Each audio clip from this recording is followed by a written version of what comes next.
She would like to increase this experience by 2 minutes. Dave, I would have liked 2 more minutes. Amanda, I know this is a lifelong dream of yours, and now it is a dream fulfilled. Now that you can say that you've had this experience, and to Audrey's point earlier, you will be asked about it over and over again. When I ask you, how was it? What is your response? What a beautiful world we have. And when I looked over it, all I could think, yes, the science was done, and that actually is a dream in itself. You know, I think one of the happiest moments, this is gonna make me sound like a nerd, and I am, so I own that, was when I found out that we could operate the science inside the capsule. What do you mean by that? Because I'm not. Originally, my experiments were gonna be passive payloads, which I'm also very see the data from that, but to be able to do that and operate it while we had our moment in microgravity was such a phenomenal dream for me. Mm-hmm. And the person who had to sacrifice that in order to find justice was able to do that. So that in itself was a dream come true. But I did get to float my zero-G indicators. Oh, I showed both of you. Yeah, but I had the great luxury, but I know that the audience doesn't know what you had. I would love if you shared it with them. Yeah, after I left the hospital after my rape kit, I wrote down a promise to myself, never, never, never give up. I taped it to my laptop and looked at it every day as I fought for my rights. And that was my zero-G indicator, looking at it over Earth. And for me in that moment, I just want every survivor and every person who's ever had a dream deferred to know that your dreams are valid, that even if your life has thrown you a lot of challenges, you will make it through. And even if your dreams are as wild as going to space, they matter, and you can get there too. If I got there, you can get there too. Beautiful. Aisha, I know representation. Yes, please clap to that. Representation is so important. Congratulations. The first Bohemian woman in space, ladies and gentlemen.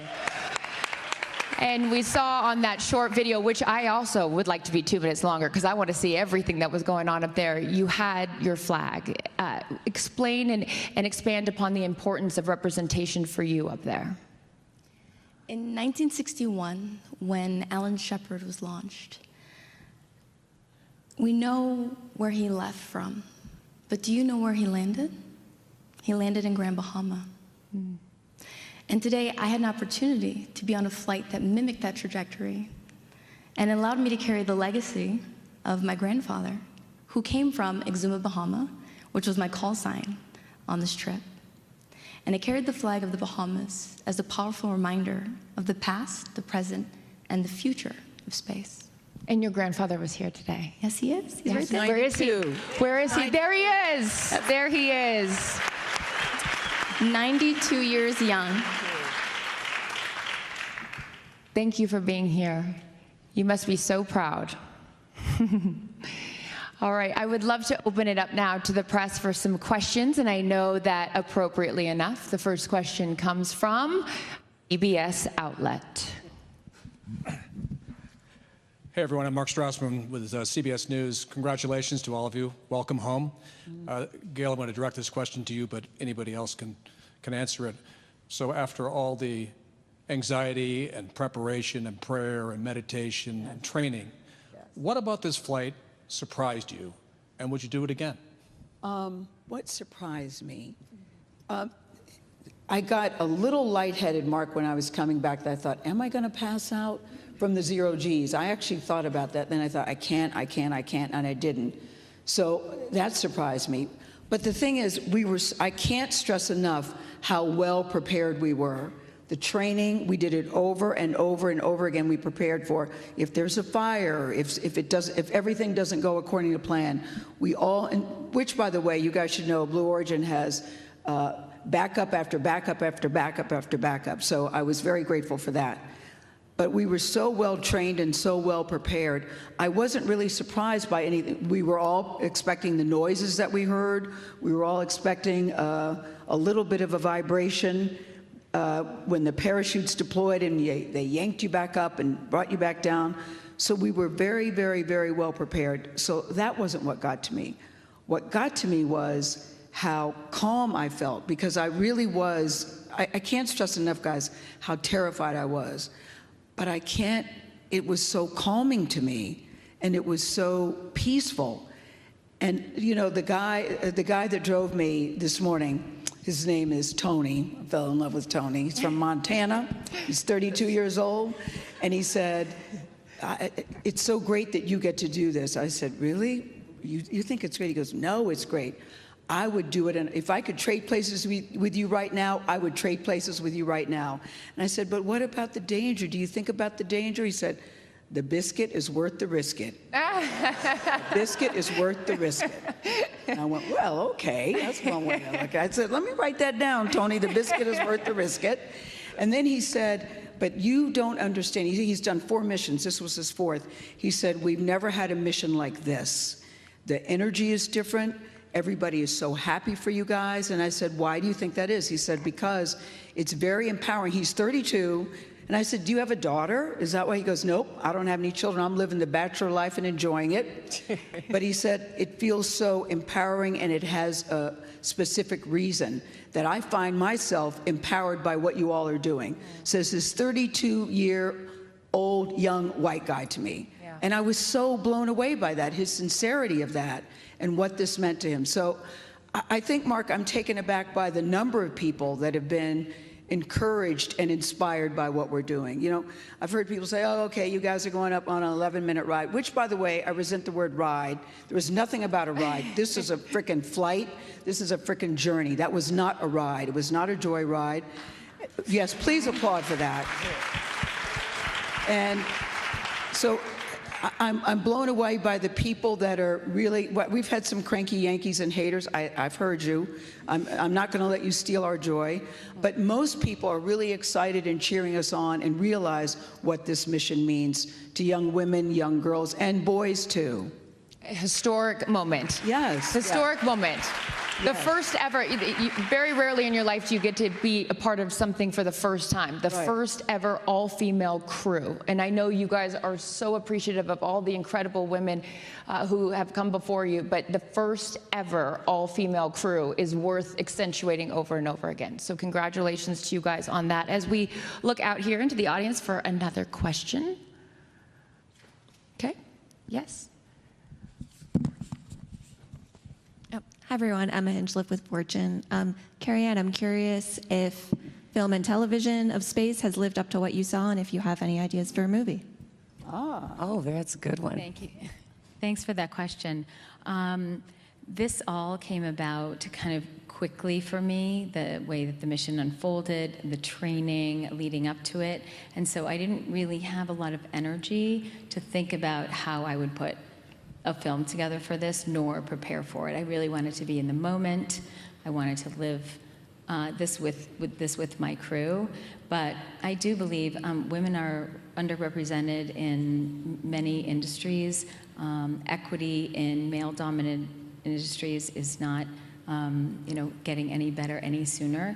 And I hope that this mission and highlighting missions like this and getting that sort of story, those stories out in the media is really important. So I definitely have some ideas that I'm cranking through, so stay tuned. Next question. Thank you. Hi, yes, Mireya with ABC News. Hi, Gayle, by the way. Mireya. And thank Mireya you. used to be at CBS, and then she went over to the other side. But I'm still nuts about it. But I still Good love to see you. And Really thank you all for doing this. It's been a joy to watch all of you on all different levels.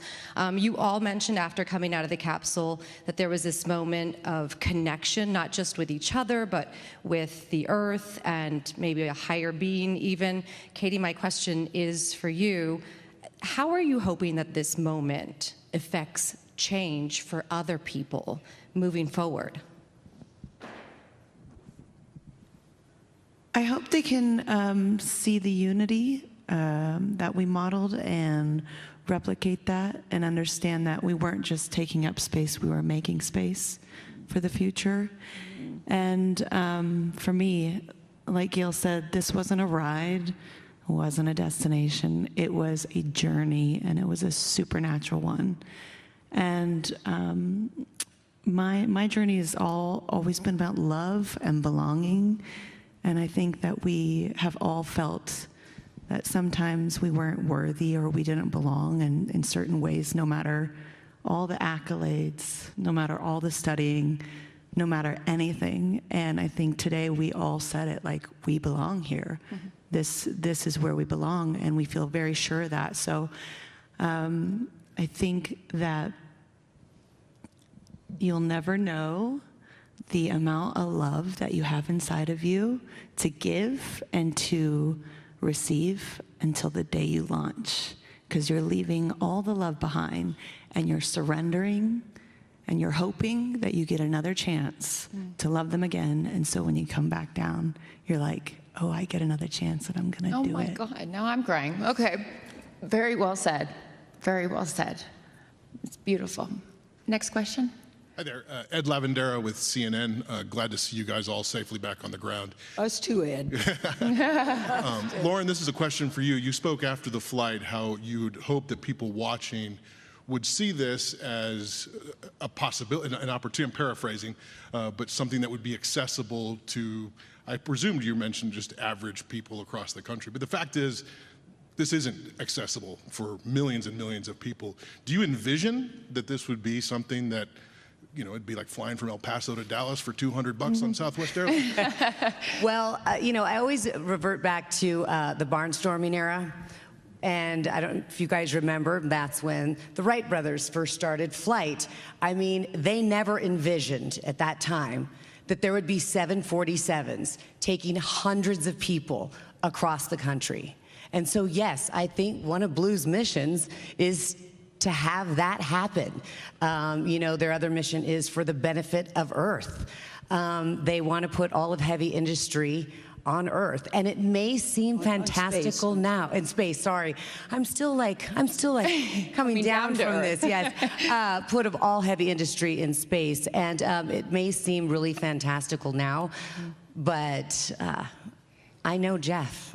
And I know Blue Origin, and we might not see it in this generation, but their kids and their kids will eventually have that. So Blue Origin is building the road to space so that your kids and their kids can build the future. It's such a good point, and I think what's interesting, again, this being my first launch and new to this whole world, is that the normalcy of these flights is a good thing. It's seeing more and more of them is why this is all working. So and every time one goes up, they learn something. Every single time. Every single time, that's what they're doing. Every flight, they learn something. I think so many times, too, Ed, people think that you get comments about, why are you spending all that money in space? What about here on Earth?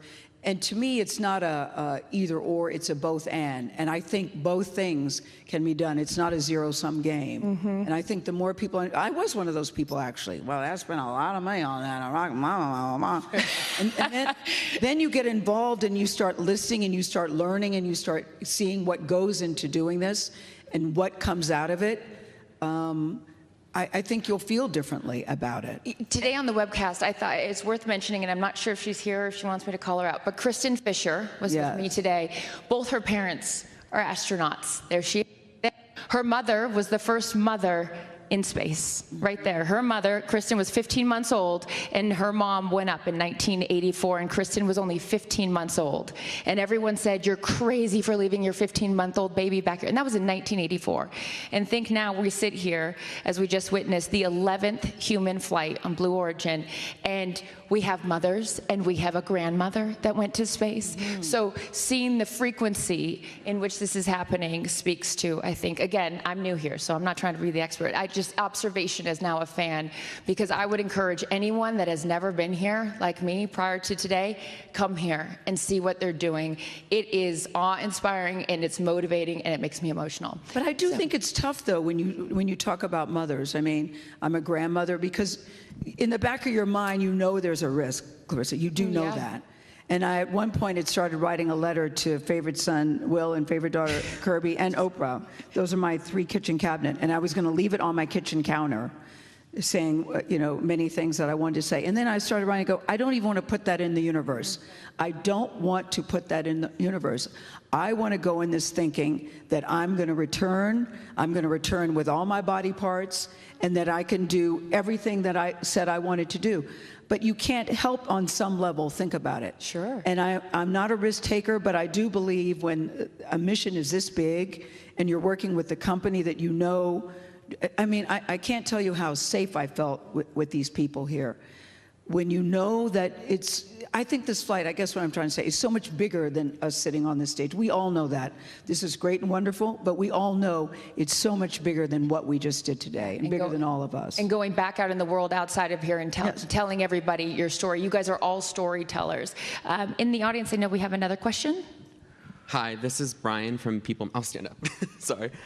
This is Brian from People Magazine. I just want to congratulate you all, and it was such an honor to watch. Gayle, you spoke a little bit about this before, and you kind of mentioned it again, but I was wondering, we've seen some chatter online, if you could respond to, the criticism that you have seen about, the flight. Yeah, thank you.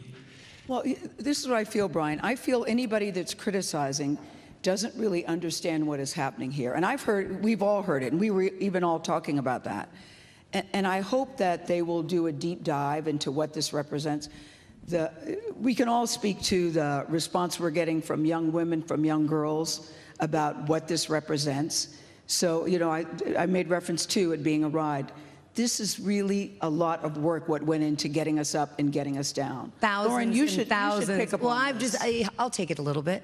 I get really fired up a little bit on this because what I would do is I would love to have them come to Blue Origin and see the thousands of employees that don't just work here, but they put their heart and soul into this vehicle. And, rocket scientists, engineers, all kinds of people, they love their work and they love the mission.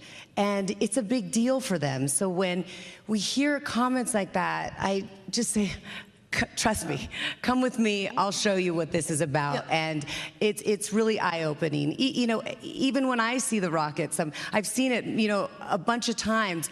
And when I saw the rocket that we were going to fly on, we were all there. I took a step back and I was like, wow. I can't imagine all the work that went into this one rocket to send all of us ladies into space. Yeah, and by the way, thank you to everyone at Blue for that, because that was a moment. We all kind of just took a deep breath. Oh, that was a scary moment. I was a wow, like, God, that thing is big. She's pretty, but she's big. But I would go back to Brian, too. People think it's an either-or situation. You should hear Aisha's story. She's told that you're dreaming too big, you need to dream smaller, when she said she wanted to be an astronaut.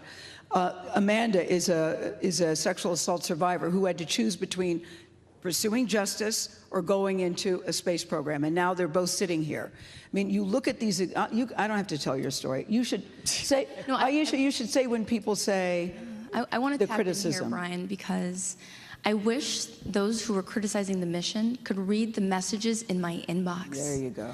When I decided that I was going to pursue aerospace engineering, it was after my high school guidance counselor told me that I should pursue cosmetology, because she did not think that I would be suited for this field.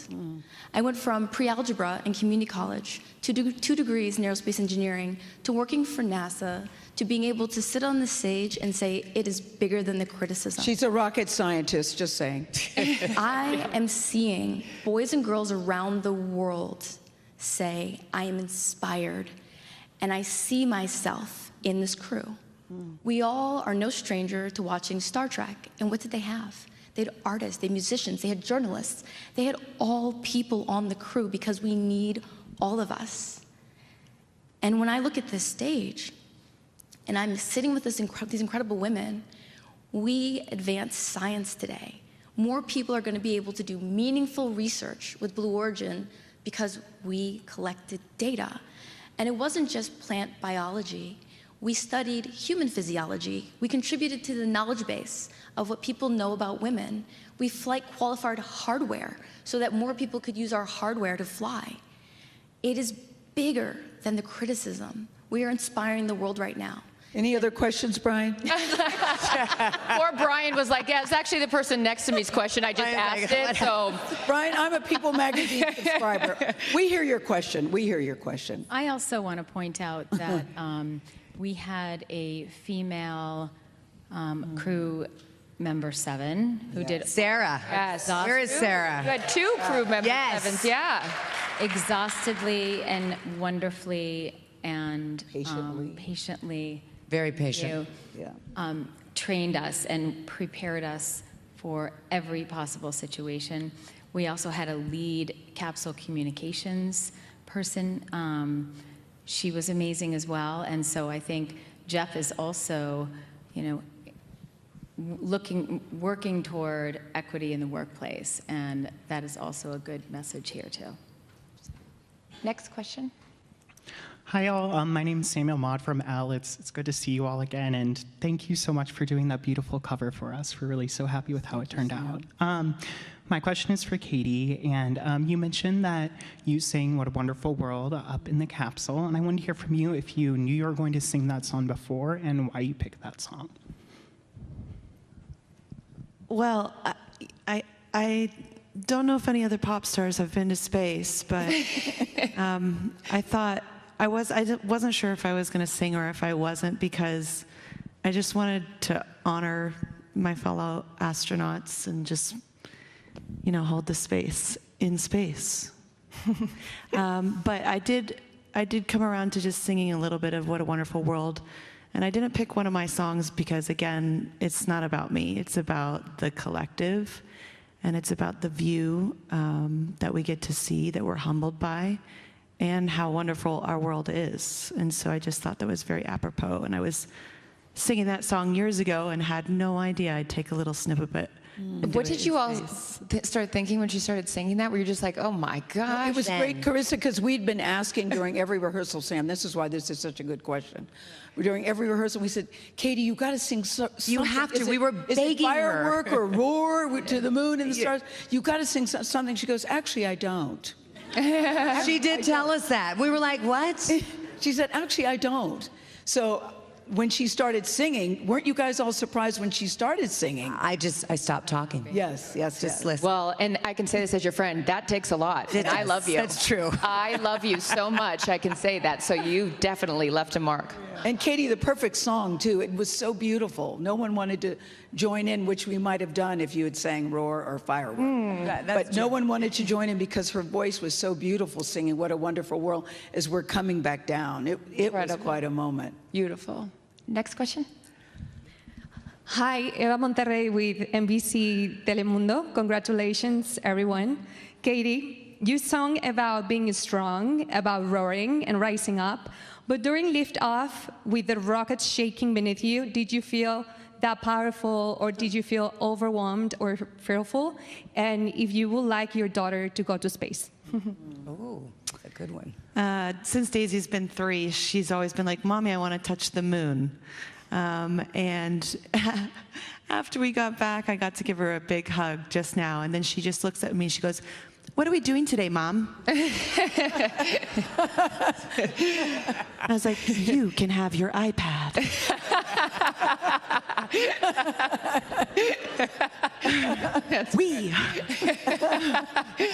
That's so funny. We were feeling all the things, and it surprised us. But I think one of our words was surrender. Like as a mother, and as the opportunity to be a mother, I think the only other time I felt this feeling at dancing at the threshold of life and the unknown is when I'm about to become a mother.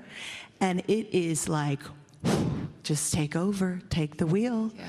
I just got to let go and just know that you have the best in mind for me. And so, yeah, 10 out of 10 review. Daisy, go to space. Next question.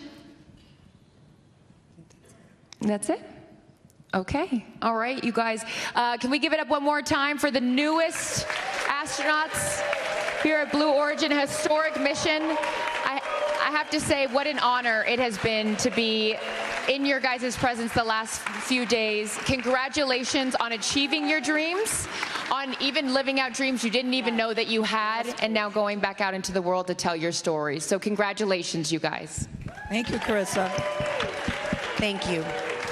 We're going to let the newest astronauts exit to the left here, or our stage left. I'm going to ask again that the press just stay seated for a minute, and friends and family can make their way out that door right there. Thank you guys so much. Enjoy the rest of your day.